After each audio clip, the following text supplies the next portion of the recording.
Shalom, shalom. First and foremost, I'd like to give all praises, honor, glory to Yahweh, Ba'ashem Yahushai.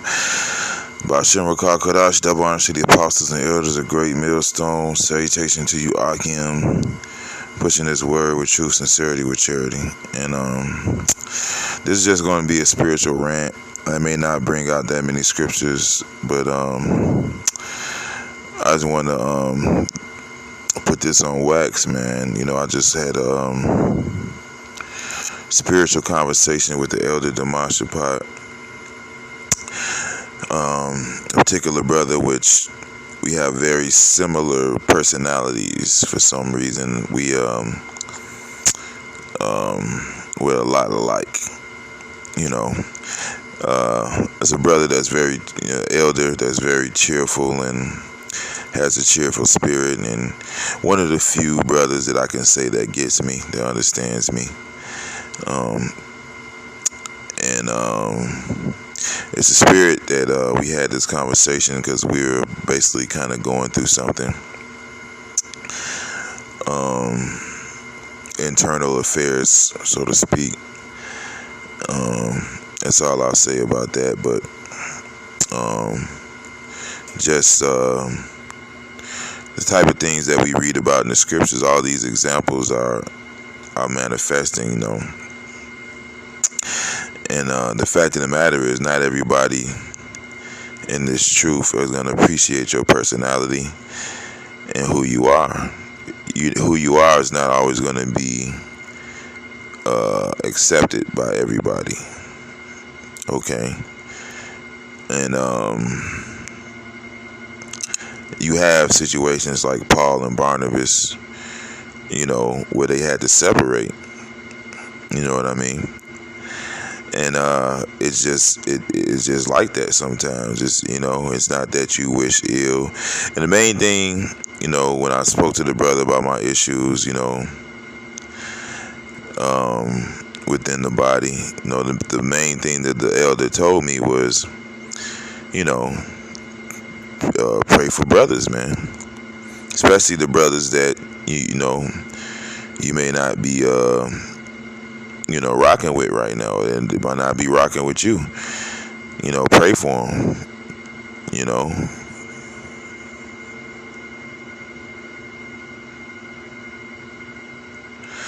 So yeah, man. You know, you're not gonna get along with everybody in the camp, and not everybody's gonna appreciate your personality. And one thing I do know about that elder, and he says the same thing about me. We have that spirit to where we lift up the brothers' morale. You know, we have that spirit. You know, we keep brothers laughing.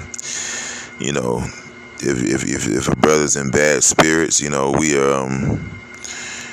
you know, with the guys that keep up that spirit, man. You know, keep up your morale, make you laugh, make you happy. You know, and the fact of the matter is, some people could take that a different way, man. You know, and you know, it's the saying, familiarity breeds contempt. Some people just get too familiar with you, man. You know, and then they don't respect you. And in that case, you might have to separate yourself, because, you know, nobody wants to be around somebody that doesn't respect them. Nobody wants to be around somebody that doesn't appreciate their personality. It's not to say that they're wicked. It's just the way it is. You know. So, and we got to remember, we're all chess pieces on a board, and the Lord is moving his pieces. Okay. So you might be in one place one day, and then the Lord might want you somewhere else in another. You know, on another. As long as we're all doing this work, in the end of the day, we all got to see the judge. You know, Scripture says, "Grudge not one against another. Behold, the judge standeth at the door," man. So we don't want to be you know, beating our fellow servants, or even being beat. by our fellow servants. We don't want to be found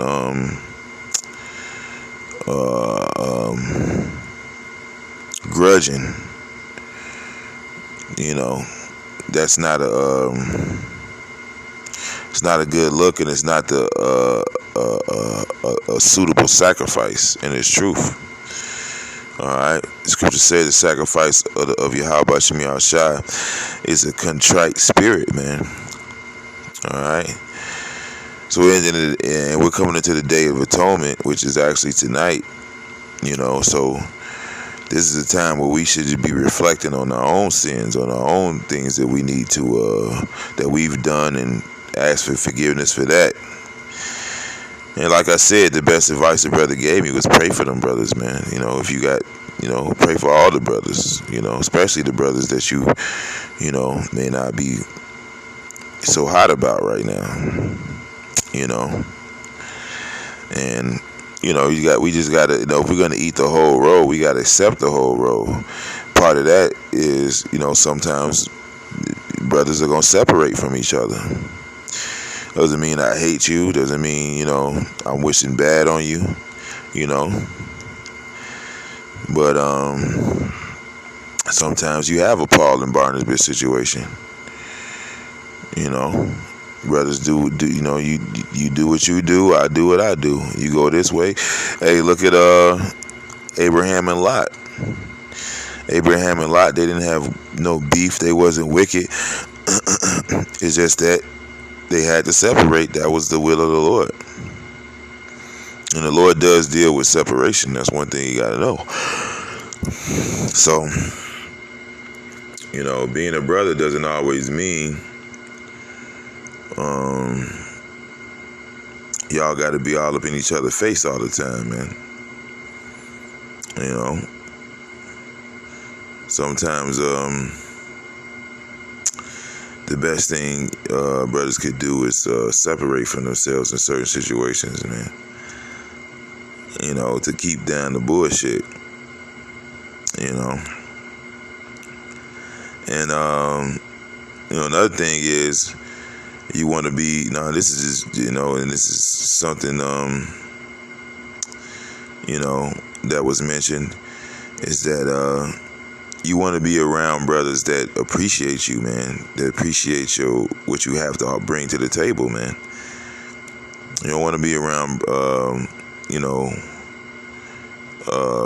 brothers that are gonna pretty much have an issue with anything you do, or maybe they don't agree with what you do and just nitpick.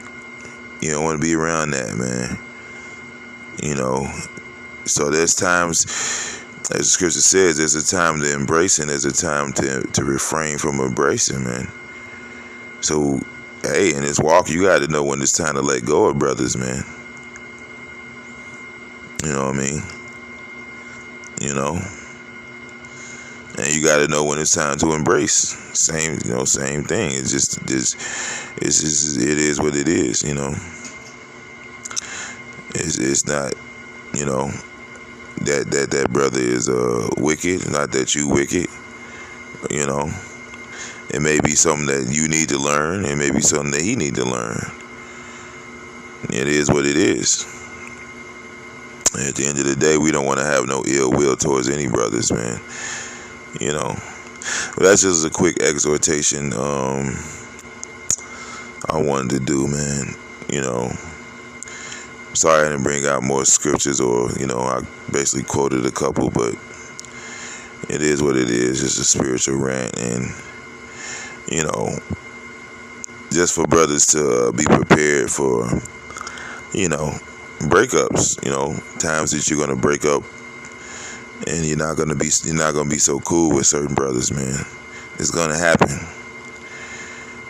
but it just is what it is, At the end of the day, we want to have a clear conscience. We want to be blameless, and we don't want to be the one pointing the fingers all the time. Remember, when you point the finger, you got three fingers pointing back at you, and that's one of the main things that I learned earlier on, man, because I had that problem. I had that problem pointing the fingers at brothers, man, and the Lord kicked my ass early, man, over it.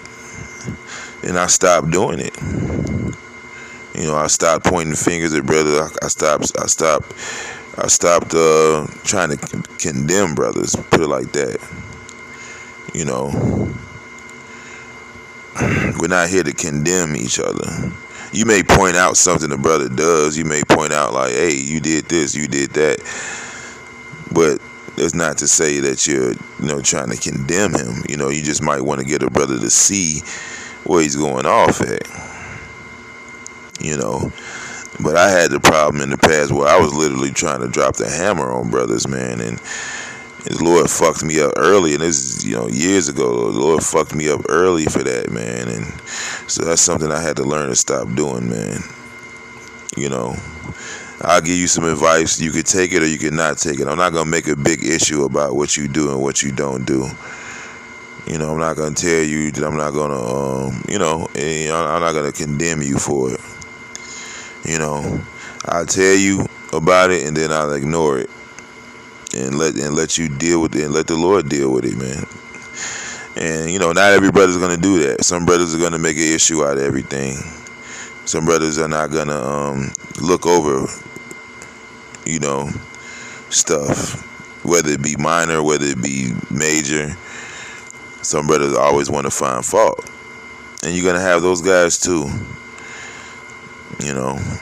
One of the main brothers that I can think of that I learned that from is my elder Benji.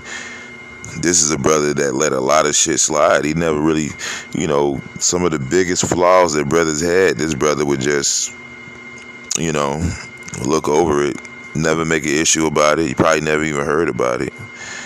You know what I'm saying? And some brothers have that spirit. And that's the way you want to be in this truth. Some brothers find fault with it for every wrong. And hey, it is what it is. But the best thing you want to do is be like, the example I gave of my elder Benji, man. You want to look away from brothers' bullshit as much as possible, or whatever you think might be bullshit, which just might be their personality. Who knows? At the end of the day, you want to be as blameless as possible, man. We're not here to, scripture says, who without a judge another man's servant. So, for the most part, I just want to be blameless. I don't want to be pointing the finger and judging everybody, because then I'm held to the greater condemnation, man. But at the end of the day, we all got to accept what's written, and what's written is playing out in real time. You got some, you got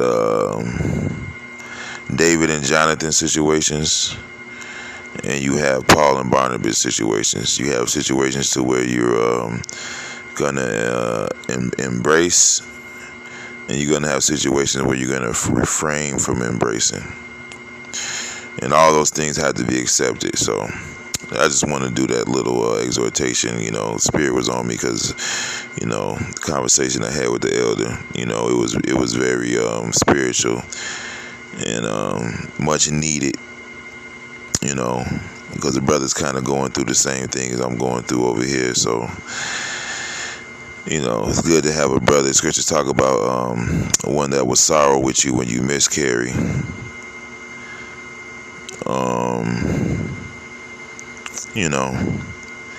There's something to think about, man. At the end of the day, I hope we all make it on that sea of glass, on that chariot, man. And that's the main goal. So, with that, I'd like to give all praises, honor, glory to Yahweh, Ba'ashem, Yahushua, Ba'ashem, Rakakadash, double honor to the apostles and elders of Great Millstone. Salutation to you, Akim, pushing this word with true sincerity, with charity, Shalom, and above.